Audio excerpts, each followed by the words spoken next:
נשבע לך, ניסיתי לנצח את הרעים, לחזור הביתה אלייך.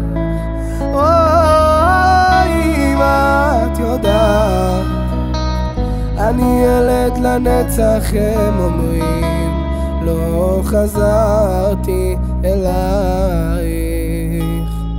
אני כותב עכשיו, חורד בדם מילים, בשיר זיכרון, זה שיר אחרון.